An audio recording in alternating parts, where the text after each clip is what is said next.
Nova's depression has hit an all-time low this week, but I have good news for her. Nerfs are coming this week. Let's go tell her.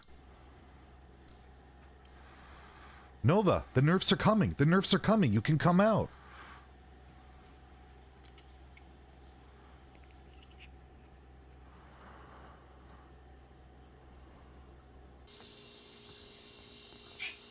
But now you're celebrating a little too much. This is a little bit ridiculous. Okay, now you don't need to hit your head against the wall. The nerfs are actually coming. Don't worry about it.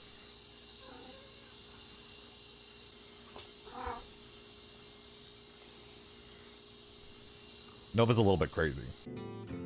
Let's get salty! Hey everyone, and welcome to This Week in Hearthstone, the 34th edition of our weekly news recap series where we take a look at all the news and events in the Hearthstone world in the past weekend. Well, the main top story is, where the hell are the nerfs? Where are the nerfs? We're still waiting on the announcement of the nerfs, when they're coming out. I've got details. I'll fill you in, as well as my last minute predictions, and they're good. I'm almost certain they're going to be 100% accurate. You're going to be blown away, especially when they reveal them. As well as the return of Grandmasters. The Grandmasters competitive circuit is back. They all competed across NA, EU, and Asia this weekend. We'll recap the results of this week's matches and who won, who lost, all that good stuff. The meta update will be put on hold this week. No meta update because, well, the nerfs, they're coming pretty soon, so let's not bother talking about decks you're not going to be playing anyways, because it's all mage and paladin anyways. And lastly, we have the mailbag segment where I answer your questions. So first, the top story is, what is going on with the nerfs? What is happening? Why is it taking so long? And well,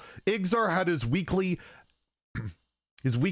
AMA on Twitter. If you could follow him on Twitter, I'll link Igzar's Twitter down below. You could follow him, you could follow these AMAs, as well as I'll link a recap. Out of Cards does a good recap where they post basically a summarization of everything. So if you don't want to go through his Twitter thread, you can do that. But anyways, Igzar was asked about it. Like, why is this taking so long? Because it seems to be longer than before. Like, we had Demon Hunter nerfs in like one day. We've seen nerfs in a week, and basically he was said like it's a bit taxing on the team.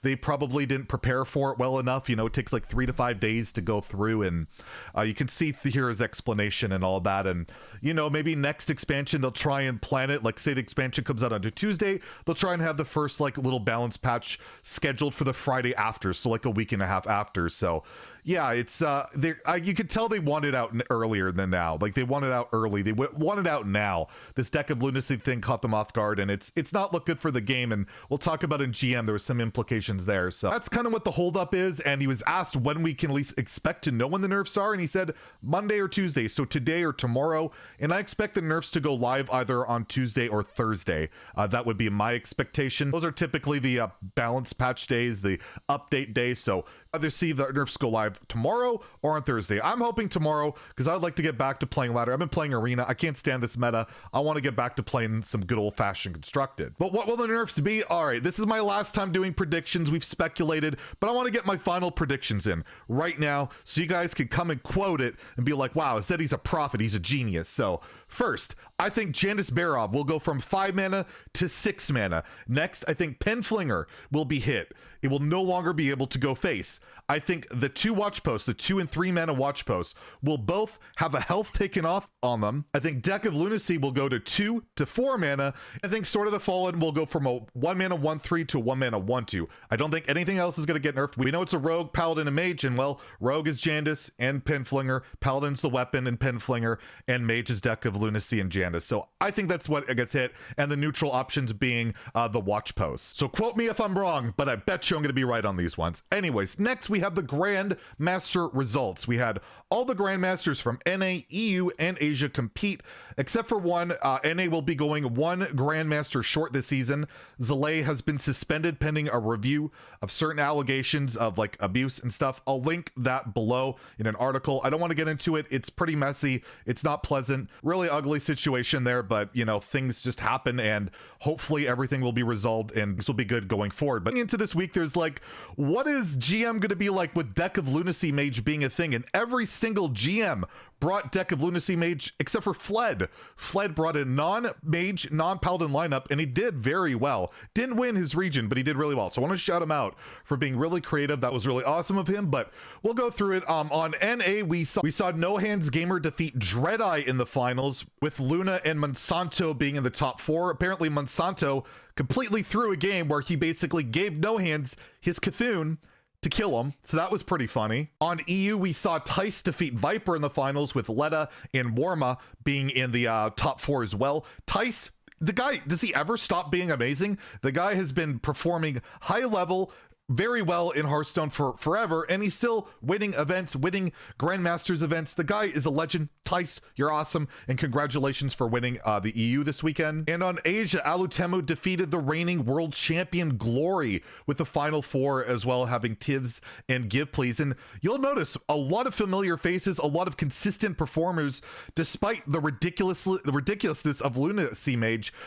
People are still being consistently rewarded for playing well. So really cool stuff to see, and very excited to be reporting on Grandmasters for a brand new season. You can expect recaps every single week on this channel, and yeah, it's on YouTube. They're streaming on YouTube. There's drops, which I haven't got and a lot of people haven't got, but apparently we're supposed to get them on Tuesday. It's supposed to take like 48 hours after the weekend, so if you haven't had a drop yet, apparently that's why it's going to take a while. And if we don't get them, then we'll call them out on it, because we want our free stuff, right? And lastly, we have the mailbag segment where I answer your questions. And again, if you want to ask me a question, leave a comment in the comments below with mailbag in the comment, and I may answer your question next week. First, we have Zockmeister asking me potentially the most challenging and difficult question ever on the mailbag segment is, what is my favorite Twice song? There are too many to list. Twice, if you're not aware, they're a K-pop group. I love them. They're super fun. It's super enjoyable. I love guilty pleasure pop music, and this group just personifies it perfectly. It's super fluffy, silly, stupid, and fun. And I'm gonna go with Fancy. Fancy's the song I've been listening to a lot. It's just really fun. It's a really fun song. Before the DMCA stuff started on Twitch, I used to play quite a bit of Twice, but now I gotta stick with my video game covers and stuff. But yeah, I'll go with Fancy, but you could go with like TT or Cheer Up or Dance the Night Away or whatever. There's a ton of classics, and if you're not into that, I totally get it, but I love my fun pop music. Marcus H asks, are the achievement points going to be used for anything? So the achievement points you can get in game, currently they don't do anything. They're just to show off, I guess, like I like to do with my like almost 21,000 achievement points. Very humble brag. Ixar was kind of asked about this on his AMA this weekend, and they did mention that they might do achievements linked to old adventures that would give you like diamond cards or something like that. They're definitely looking into rewards for it, and yeah, I think eventually the achievement points will be used for something, but it'll be like purely cosmetic, something in the game, maybe like a card back, who knows, but they are thinking about it, and I would welcome that. But if they would like give achievement points that would give like an advantage of some sort, I don't think people want that. As long as it's cosmetic, I think it'd be pretty cool. Soxel Dinho asks, how big of a hockey fan are you? Do you ever see yourself doing a spin-off channel about the Canucks? Love your videos. Huge Canucks fans myself, by the way. My condolences for being a Canucks fan. But yes, I'm a diehard Canucks fan. You can see back there, that's a towel time Canucks thing. I got that going to a playoff game back in like the mid-90s, Pacific Coliseum. But yeah, I followed the Canucks since I was probably like 8 years old is when I started really getting into hockey, and Pavel Bure's my favorite hockey player of all time, and I still follow them. Apparently they're all under quarantine right now. There's a big outbreak, which really sucks. But yeah, if you're a Canucks fan, the only thing you know is heartbreak, disappointment, and riots. And you know what? I'm still gonna stick with it, just like, you know, we stick with Hearthstone. There's a lot of disappointment that could come with Hearthstone, but they always surprise you every once in a while, make you really damn happy. And the Canucks, I'm gonna keep with them. I don't care if they never win a Stanley Cup. I'm gonna root them on forever. And as for a spin-off channel, probably not. There's a guy named, I think, the Hockey Guy. He's a really good guy who's also a big Canucks fan. Check him out. I'd recommend his channel. He does a lot of good hockey videos. Brandon Tucker asks, any advice for someone who would like to start streaming Hearthstone?